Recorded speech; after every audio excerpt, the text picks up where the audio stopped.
Hello and welcome to some more Star Citizen. This video is an overview of the most recent Calling All Devs, which was called Persistence and Scanning, as well as an answer to what the plans for server meshing are for 3.4 that was answered on Spectrum. So let's start with that. A question was posed on Spectrum. What will be the extent of the first pass on server meshing planned for 3.4? And server meshing, for people that don't know, is the way that they plan to merge multiple servers together to eventually try and get everyone on the same server, the same shard, playing effectively the same instance together, or like this massive instance that's stitched together with lots of other servers and instances. So, CIG's Clive Johnson responded, for the first past version, we'll probably divide the Stanton system into sections and have one server manage each section. So we might have Port Olisar server, one for Yella, and so on. Migration between servers would only happen as players quantum travel from one location to another.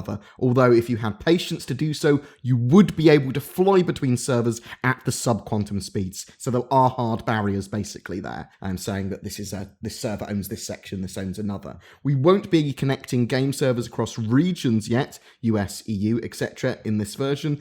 It also seems likely that each server region will still have multiple instances of the Stanton system. Obviously, this is a much simplified implementation compared to what we eventually want to achieve, but it's still complex enough that we need to deliver several key pieces of technology. The first among these is the ability to connect multiple game servers in the same simulation. Next, seamlessly transitioning entities and clients between servers. We'll also need changes to our backend services to keep track of which players are on which servers and determine when they need to transition to another. The services may also have to handle spinning up and shutting down new game servers on demand, as we'd like to avoid running a server from a section, Daymar, for example, unless some players are actually there. Finally, game code will most likely have to undergo some changes to ensure that things like missions and the economy continue to function correctly, even though the entities involved may be spread among multiple servers. Once the initial version has been put through its paces, we will continue to improve and refine the technology with future pre-alpha releases, incrementally bringing us closer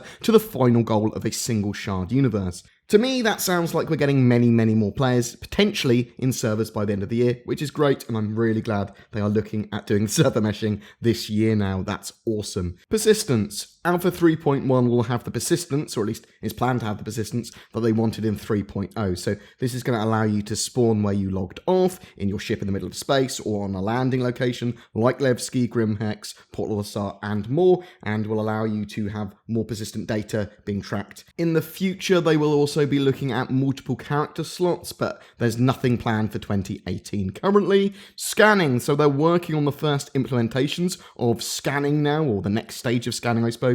All scanning is currently made of two parts, location and analysis. You can ping something, find it, and then you can further analyze it. So salvage may have you finding ships or a wreckage site and then going there to further analyze valuable salvage or specific parts of salvage on those ships. Mining will have you finding an asteroid field or a location on the ground and then further analyzing that to find veins of ore or specific ore. The Banu Merchantman, it's not on the active schedule for 2018, so they're currently under-resourced effectively to, if they had infinite staff, then they could obviously create all the ships simultaneously. They will be looking at the ship more once they finish the current other priority tasks, and they're working on as many ships as they can currently, and then basically they're looking at ships that are more relevant for their needs for Squadron 42, and in the short term for the persistent universe. The community team and info. So, the community team at CIG try to engage with multiple platforms when making content and communicating with the community. They do this via Reddit, Spectrum, YouTube,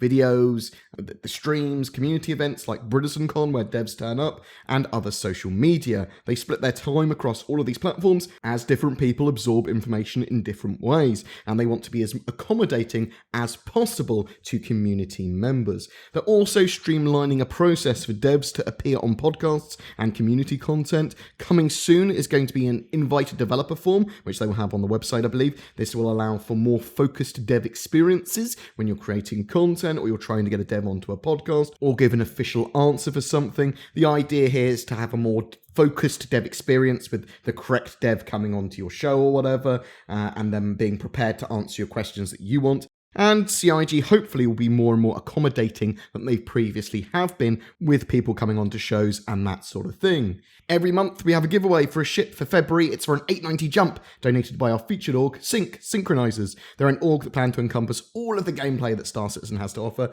though they do oppose piracy, but they do seek members to add to their mature family of both casual and more hardcore players alike, although there's no real other restrictions on membership other than that. Links below if you're interested in checking them out. They do have an active Discord and are playing Star Citizen right now. All you need to do to be in for a chance of winning that 890 jump is be subscribed to my YouTube channel and then comment on any of my Star Citizen videos during the month.